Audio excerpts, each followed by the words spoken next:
Today's book is The Thief by Megan Whalen Turner. Whalen? I don't know. It's a young adult fiction book. It was first published in, I believe, 1996. So this is 2017. It's 21 years later, and this is still on the shelves. In fact, still on the shelves here. I'm living in Saigon, so still on the shelves here in Vietnam and presumably being sold around the world. So I'm going to go ahead and count this as a classic of sorts. I know 1996 wasn't that long ago, but as far as young adult fiction goes, I think given the genre, 21 years is a long time to stay on the shelf. Especially, I think anything that happened before you were born is ancient history to anyone. So for the target audience of this book, who's, I don't know, 12, 13, 14, for them 1996 was ancient history. So like they definitely will probably consider this like a classic old book. So why am I reading it? Well, I've been thinking the past few weeks that I've been spending too much time kind of watching TV and videos and too little time reading. And I did some, self-analysis, and I think one of the reasons I've been doing that is because my book list is kind of too heavy reading. And, that's fine in the afternoon when I'm wide awake and I'm ready to go, but by the time it gets to like after 8, 9 o'clock when I get home from work in the evening, I just don't have the concentration to do any heavy reading. And so I tend to zone out and watch YouTube all night. And I thought, well, this isn't healthy.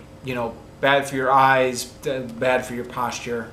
So I went to the bookstore and I thought, I'm just going to look for like the very kind of escapist, light, fun something to read that I can find. So instead of watching YouTube in the evenings, I'll have something to read that's not so heavy. So I live in Vietnam. The selection is limited in terms of English books, but there are some bookstores in Saigon. One of them, I don't know the name. Name's not important, but they've been expanding their fantasy section lately. So I, was just going through and kind of looking for some fun books. And this book, there's a whole series of these books about the Queen's Thief. The Queen's Thief is the name of the series. Slight complaint here. It's almost impossible if you're looking for a fantasy book. It's almost impossible to find a standalone book. They're all part of a series. And then especially if you're living in a place like Saigon where the books are hit and miss, you gotta kind of look through, okay, which one's the first book in the series, do they have the first book in the series? Half the time they don't even have them at these bookstores in Saigon. And that's not just true of this series. I swear that's true of every single fantasy book that gets published nowadays. It's all part of a series. But eventually, I was flipping through, I saw some of the books like The Queen's Thief. Covers looked vaguely interesting, seemed like kind of a nice fantasy book. Went digging around and found the first book in the series, The Thief, and I thought, yeah, I can start with this. So I've bought the book, been taking it home, just kind of been reading it in the evenings to relax. And now here I am with the review. There's not too much to say about this book. I'll probably go on and on and on anyways, just because I always do. But it's a young adult book. It's not so deep. It's a light fantasy. So not too much to say. I'm going to spoil it because I don't know. I kind of have to. Otherwise, there's nothing to talk about. I mean, this book is all plot, so without getting into the plot, there's just nothing else there. It's a short book too. You can see here, and in fact this is shorter than it looks because kind of the last 30 pages of this or so are like a glossary, a list of characters, and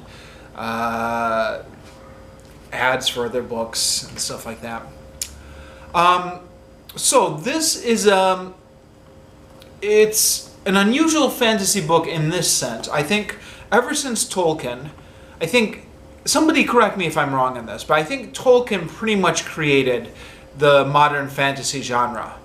So ever since Tolkien, every single fantasy book has kind of dealt with Norse mythology. You know, like the giants and the dwarves and the elves and the goblins and all these kind of figures from Norse mythology.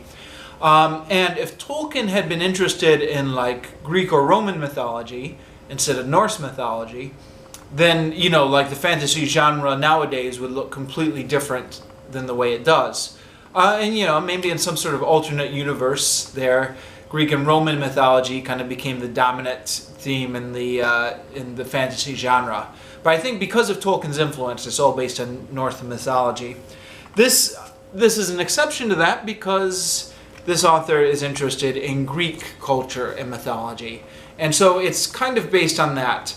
I say this is fantasy, but actually there's not too much magic or magical creatures. There's some hints of a pantheon of gods, which is very reminiscent of the Greek pantheon, which is in the background for most of this story, although there are hints that the characters are getting divine help from sometimes, or kind of favoring the gods.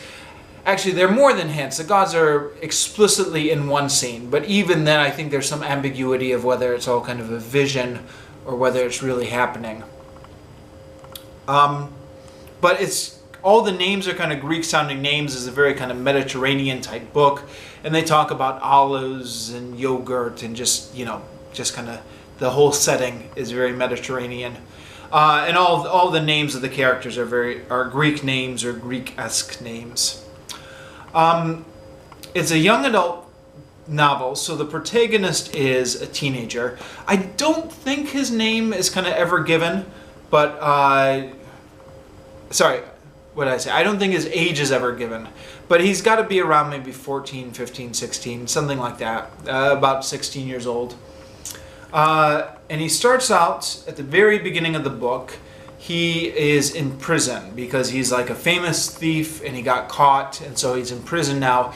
And then he gets taken out of prison by the king's advisor, who is called the Magus, and the king himself, who shows up. And they say, okay, we need you to steal this very important thing, so you're going to go on this journey with us. And so he gets sent out on a journey. The king stays behind, but he goes off with the king's advisor, the Magus. And there are 3 other people on the journey. There's Pol, who's a soldier who's kind of very silent. There's, what's his name? Sonus, who's kind of a younger teenage boy. Sorry, I'm having trouble talking tonight. And there's Ambiades, who's kind of an older teenage boy. So one is older than the main character, and one is slightly younger than the main character. And then there's Pol, who's like a soldier. Did I say that already? So there's 4 people on the journey plus the thief. And the thief, whose name is Jen, he's on this journey kind of unwillingly. Like this is a deal he made to get out of jail, and so they're kind of dragging him along, and he's happy to be out of jail, but he's not too enthusiastic about being on this journey, so they're kind of guarding him. So it's an interesting dynamic to start off with, because you're like, okay, these are traveling companions, but are these his friends or are these his enemies? How is the author going to develop this? And it starts off, in my opinion, very well in terms of the potential here, because you see from the Magus, the king's advisor character, that he has both a very kind of authoritarian, strict side to him, and he also has kind of a more kind of understanding and sympathetic side to him. And so he and Jen are often kind of arguing and butting heads at points, but you also get the sense that the Magus is sympathetic towards Jen and kind of understands where he's coming from a bit. And so there's just enough ambiguity there that you're not quite sure where this relationship is going to end up at the end of the book. And so that's interesting. The relationship with the other 2 teenage boys is not quite as good. It starts off ambiguous, and then the younger boy is kind of very naive and kind of weak and harmless, and he's kind of portrayed that way throughout the book. The older boy is starts to kind of rub Jin the wrong way, or there's friction between them, which kind of increases as the book goes on. And so I'm reading this and I'm thinking, all right, interesting. So this is going to go one of two ways. This is either going to be like they start to fight, and at the end of the book, you know, they actually realize that there's redeemable qualities in him and the other boy, and they develop a mutual respect for each other, even though they started off as enemies. Or this is going to turn out to be one of those characters like Draco or Malfoy, or Prince Joffrey or something like that, who doesn't have any redeemable qualities, and you just see him get kind of worse and worse and worse as the story goes on, and then there's finally some kind of climactic showdown. And I thought, oh, okay.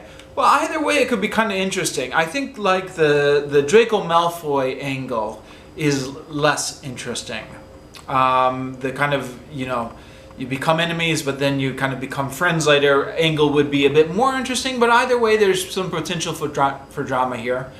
Unfortunately, I'm going to spoil things here. This angle of the story doesn't get developed. It doesn't get developed in a satisfying way. It turns out, when at a certain scene, there's a fight, Jin, the main character, is kind of injured and becomes unconscious, and then when he wakes up, he finds out that actually the other boy was a traitor all along, and he just got pushed off a cliff and died. And I was like, oh, well, that's after all that build-up, I was hoping for more here. I mean, you know, ideally, I was kind of hoping we go the way where it like turns out there's some good in him after all. But even if it turns out he's just a one-dimensional villain, I was still hoping there'd be like a big fight scene or something where like all this kind of building tension would have a payoff. On the other hand, to give credit where credit is due, I think it was kind of a bold move here to kill that character off, because they're all teenagers. And this is not like a gritty adult novel. This is a young adult novel. So this is aimed at, it's a novel about adolescents, aimed at adolescents, in which one of them is just all of a sudden pushed off a cliff and just kind of dies with no ceremony. And I thought, oh boy, that's kind of, the callousness of the whole thing was a bit like chilling. And I thought, oh, right, maybe now the whole kind of chilling way that this character was just kind of casually killed off is sticking with me more. It makes more of an impact. I don't know. Yeah, I don't know. I guess I'm going to give it half credit for kind of a chilling death, even though it's done in an offhanded way. In a way, the fact that it's offhandedly makes it all the more chilling. But the character dynamics, I think, they start off with potential, and I think they just never developed. Perhaps the author just doesn't have the talent to kind of fully flesh these characters out into three-dimensional characters. The starting point shows a lot of promise, but the characters don't really develop that much past the starting point. The narration, on the other hand, is great. It's first-person narration, so it's told through the style of Jen, and he's got kind of this chatty narration style. But you know, as with all first-person narrations, it's actually, of course, the author, Whalen Turner, who's kind of writing through Jen's voice, and it's just. I'm not going to be able to do this justice, but it just flows. It starts off and talks about how he got in prison in the first place, and it describes the history of the city, and it's all just kind of, it's very well told. And the author, the prose style of the author reads very easily, and it, you don't really regret spending your time with this book. It's well written, the author is a good storyteller, I guess is what I want to say. There's a surprise at the end. I already said I'm going to spoil everything, so I guess there's no point in keeping this secret. Only it's going to take It's going to take longer to describe it than it's worth. I'll just say there's a surprise at the end, and when it turns out, nobody is what they seem to be. So Jin, the narrator that we've been following all along, is actually not just a petty thief. He's actually part of he's part of the nobility in another kingdom, who's been pretending to be like a petty thief. And it turns out Sonus, a kind of shy teenager, is actually the king's heir, the king's nephew, who's next in line to the throne. Sophus is the name of the shy teenager. Sonus, I think, is the name of the kingdom. Fantasy novels. You have to keep all the names straight. And that was, that was cleverly done. I didn't see it coming. Now, of course, part of the reason I didn't see it coming is because I'm not very bright. Like, I don't usually read these books trying to guess the twist endings unless it's like obvious. So like it wasn't even on my radar. But so like somebody else who is a bit more, somebody else might have seen it coming. But it wasn't on my radar, and it was like, well, that's a neat little twist at the end. I am not sure if I'm going to continue with this book or not. It was not bad at all. Was it great? Wasn't great. Why wasn't it great? I should explain this actually before I stop the review. So, why wasn't it great? So they go on a journey to steal something. Basically, that's the whole thing. And not a lot really happens. The characters, starts off with some interesting character dynamics. It doesn't really get developed, like I said. And there's not a lot of action in the middle. It's a lot of it's one of these journey stories that's a lot more logistical than fantastical. Like, they don't really have that much adventures on the way. It's just like, oh, okay, now we're going up the mountain. We need to get new horses. Oh, we're out of food. Okay, somebody's got to go into the town to get food. Okay, now we're going across and there's no bridge, so we've got to kind of scale down this cliff type thing. You spend a lot of time with the characters on their journey, in which it's how they're kind of traversing the terrain, which is kind of interesting, but plot-wise, there's not a ton going in this book. There's not a lot of exciting things that happen, and the character dynamics don't pick up as well as they should. So it's good, but it's not great. I'm not sure if I'm going to continue with this. I think I may just go back to the bookstore and look for a different fantasy series. Or, I don't know. Maybe I'll stick with it. Maybe I'll just give it one more chance in this series. Because there's like 5 more books, and I think the bookstore here in Saigon has them all. So I think the next book is The Queen's Thief. Maybe I'll go on to that one. I don't know.